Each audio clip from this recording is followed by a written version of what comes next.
The sound of the city was fading as the last rays of sunlight poured into the penthouse windows.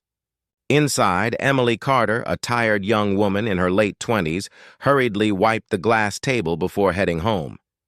Her hands were cracked from endless cleaning, her uniform slightly faded, her hair tied neatly in a bun, despite the exhaustion that clung to her. She'd been the nanny in the Sterling household for almost a year, raising another woman's child while barely seeing her own. That evening, Emily left something behind on the kitchen table, something she hadn't meant to. A small, handmade birthday card. It was meant for her 6-year-old daughter, Lila. She couldn't afford gifts this year, so she'd poured her heart into that little piece of paper, crayon drawings, words of love, and a promise. Mommy will make life better for us soon. I promise. If this story touched your heart, please like and subscribe to Broken Chains. Every story we tell is a reminder that kindness, no matter how small, can break the chains of loneliness and light the path toward hope. Emily didn't realize she'd forgotten it until she was halfway down the subway steps. But by then, she was too late and too broke to turn back. The next morning, the silence in the Sterling mansion felt heavier than usual. Ethan Sterling, the reclusive CEO of Sterling Enterprises, walked into the dining room.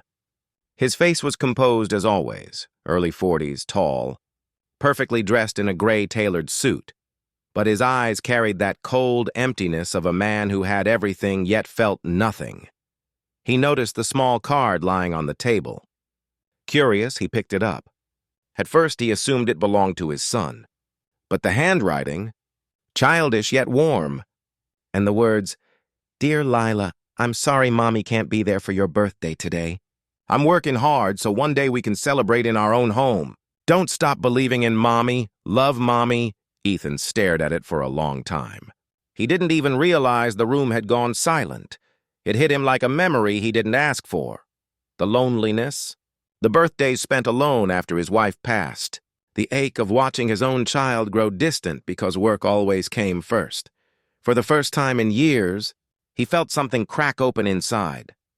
That night, when Emily returned, she noticed Ethan still home, something rare. He usually worked late into the night. He was sitting at the kitchen counter, the little card in his hand. Emily froze. "Oh no, I'm so sorry, Mr. Sterling. It's mine. I didn't mean to," he interrupted gently. "Emily, this is for your daughter." Her eyes dropped, embarrassed. "Yes, sir. She just turned 6 yesterday. I couldn't be there, so I wrote her a card during my break. I must have left it behind by mistake." Ethan nodded slowly, still holding the paper like it was made of glass. "She's lucky to have you." Emily forced a small smile. "I don't know about that. I just hope one day I can give her a better life than this." Then she quickly changed the topic, tidying up the counters, trying to hide her trembling hands. But Ethan kept watching her, this woman who had almost nothing, yet carried herself with quiet dignity. Around 50 seconds in, call to action. Before we continue, if you believe small acts of kindness can change lives, please like this video and subscribe to Broken Chains, where every story reminds us that hope still lives in everyday hearts. The next morning, Emily arrived early. The house was oddly calm. She found a note on the counter addressed to her in elegant handwriting. "Emily, please meet me in my office at 9 a.m. Ethan Sterling." Her heart nearly stopped. She thought she was being fired.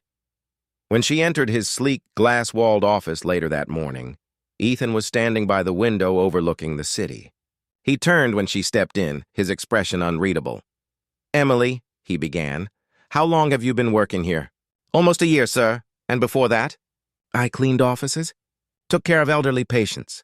"Whatever I could find." He nodded thoughtfully. "You've raised my son with kindness and patience. I've seen it. You never ask for anything. You just give." Emily didn't know what to say. Then Ethan placed the little card on the desk between them. "This," he said softly, "reminded me of something I lost. My wife used to leave notes like this. I realized I've been so focused on work that I forgot what it means to care." Tears welled in her eyes. "Sir, I didn't mean to cause any trouble." "You didn't," he said quickly. "In fact, you might have done the opposite." He opened a drawer and handed her an envelope.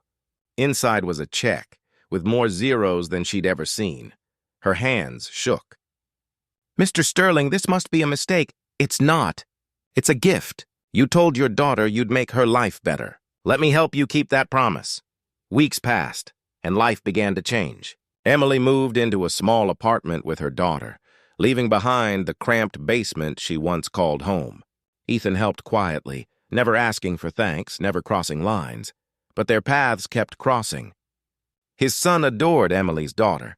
Soon the two families were spending weekends together in the park, laughter replacing the silence that once haunted Ethan's mansion.